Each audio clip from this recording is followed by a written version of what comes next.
you are watching Shalom World News. I'm Rory McLennan coming to you from Glasgow, Scotland. Here are the latest headlines from around the world. Commemorating the Third World Day for Grandparents and the Elderly on Sunday, Pope Francis said the future is constructed jointly as young people and the elderly care for one another. The day was observed around the world just a week ahead of World Youth Day in Lisbon. The Pontiff said the proximity of the two World Days may offer an invitation to promote a much-needed covenant between generations. The Holy Father also called on everyone to once again recognise the great contributions made by grandparents and urged them to never be forgotten. Pope Francis also urged legislators worldwide to implement laws that safeguard the rights and health of the elderly. An American philanthropic establishment is donating grants to the tune of $1.25 million each to Christian organisations and churches to encourage parents and caregivers to pass on the faith to children. As many as 77 grants are being donated by Indianapolis-based Lilly Endowment as part of its Christian Parenting and Caregiving initiative. It said that the main aim of issuing the grants is to make the lives of Christians in the country more faith-oriented and enriching. Several American denominations, faith-run colleges and regional branches of mainstream churches will receive financial assistance. Lilly Endowment Vice President for Religion Christopher Coble said thoughtful, creative and collaborative organisations are embracing the important role that families have in shaping the religious development of children. The Belgian Parliament has passed a proposal that penalises so-called conversion therapies that are supposedly aimed at changing the gender identity or sexual orientation of a person. Lawmakers passed the legislation making such therapies a criminal act on Thursday. Violators face a fine of up to €2,400 or even a jail term of between 8 days to 2 years. The bill also grants judges the power to ban someone from their profession. It also prohibits any sort of advertising or counselling that hints at conversion therapy. What authorities term to be conversion therapy is now illegal in France, Spain, Austria, Malta, Switzerland and Germany. As promised during her election campaign, Italian Prime Minister Giorgia Meloni has taken up the cause of the traditional family. The Parliament is currently debating a bill that will make surrogacy overseas a punishable offence.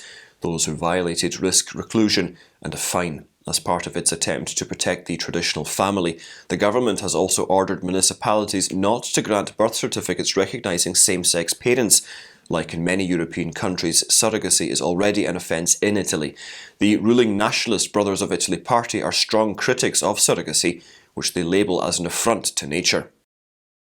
The authorities in the German city of Augsburg have outlawed life-size images of aborted children from pro-life protest venues. The Sundays for Life pro-life group sought to set up 2 picture walls featuring pictures of aborted children along with pictures of their mutilated parts and limbs. Member of the City Council, Frank Pinch, said as long as the images are not larger than an A4 format, the group is permitted to display photographs. He claimed that larger photographs risked public safety, thereby necessitating the restriction. On the Greek island of Rhodes, thousands of people have been evacuated from their homes and hotels amid surging wildfires. More than 3,500 individuals have been transported to safety by land and sea as Greece grapples with the hottest period in years. The settlements of Pefki, Lindos and Kalatos on Rhodes will see the evacuation of an additional 1,200 people. According to Greece's Ministry of Climate Crisis and Civil Protection, no casualties have been reported. Since Tuesday, the island has been battling wildfires that high winds have fanned. Rhodes Deputy Mayor Konstantinos Taraslias said the winds helped the fire grow and reach tourist areas. This weekend will bring more oppressive heat, as the Weather Department is predicting that temperatures could reach 45 degrees Celsius or 113 degrees Fahrenheit. World Youth Day in Lisbon next month will feature 500 cultural, religious and sporting events spread across different venues. Among the events are 290 musical concerts with more than 100 bands on 9 stages. Several documentaries and movies will also be screened during the 6-day event. Young believers will also be entertained with theatre performances and dance shows.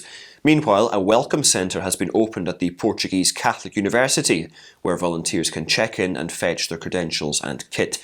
They will also receive a ribbon and a bag to carry their credentials and their transport passes. The Russian war in Ukraine has resulted in many deaths, the destruction of large portions of the country, and a continuing refugee crisis as people escape war-torn regions in eastern and southern Ukraine. To ease this problem, Catholic Charities of the Diocese of Greensburg in western Pennsylvania in the United States are covering the travelling costs of a small number of Ukrainian refugees. The group is expected to be brought to Westmoreland County in the diocese on the 30th and 31st of July, with the possibility of permanently settling there.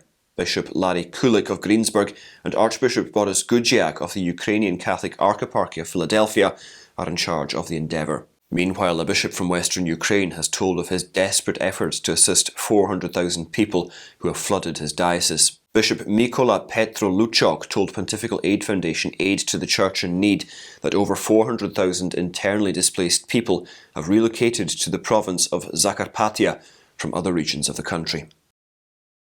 Spain's Conservative People's Party emerged with the largest number of seats following elections on Sunday. The right-wing bloc secured 169 seats, while left-wing parties got 153. However, both blocs have fallen short of the number of 176 needed to form the government. The results have created political uncertainty and a deadlock with regard to government formation. The kingmaker parties on both ends of the political spectrum are almost even in terms of seats.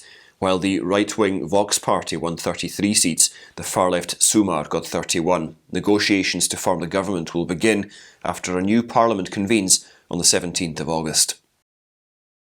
In India, violence in the northeastern state of Manipur is spilling over into neighbouring Mizoram.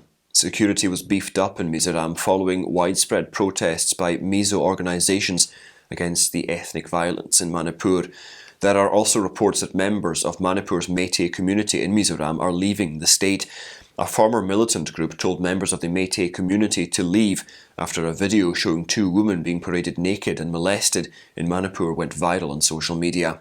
Mizo students in Manipur have also started returning to their home state following the escalation of violence there.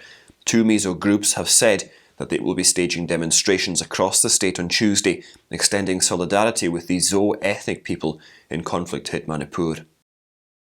A California-based diaper company in the United States has released an advert celebrating the beauty of life. Every Life is a firm that specialises in premium baby supplies. The company's website says that every baby is a miracle from God who deserves to be loved, protected and supported. Their ad features pictures of mothers witnessing their baby's heartbeats during ultrasounds, women holding their newborns for the first time after delivery, and fathers setting up cribs for the baby. The ad also says that every baby is gifted and special. Researchers from the International Society for Civil Liberties and the Rule of Law have discovered that some Nigerian state officials are working with Islamist mercenaries to seize property from Christians. In their most recent report, the Inter-Society researchers have expressed concerns over indiscriminate land purchases in eastern Nigeria by proxies for jihadist Fulani herdsmen. They are doing so in the name of official development plans. The disputed land purchases were traced back to the Miyati Allah Cattle Breeders Association of Nigeria and the Fulani nationality movement. The study raises strong suspicions that the administration of former President Muhammadu Buhari was also involved in these transactions. The authors of the report assert that the military is also suspected of enforcing the Fulani land purchases. Australia's Northern Territory is about to start work on its voluntary euthanasia laws. In 1995, the Northern Territory became the first state or territory in Australia to legalise voluntary euthanasia. But those laws were later reversed by the coalition government of Prime Minister John Howard. Northern Territory Chief Minister Natasha Fyles said a community consultation process would be held to help develop a framework for voluntary euthanasia under the guidance of an expert advisory panel. The minister said that voluntary assisted dying can be a sensitive and confronting topic for many people, so any future legislation must be done through intensive and thorough consultation. An expert panel will present a report to the government by July next year. The Catechism of the Catholic Church, however, calls euthanasia morally unacceptable. And those are your latest headlines. Do join us again tomorrow for more, and do remember you can always visit swnews.org for more updates. Shalom.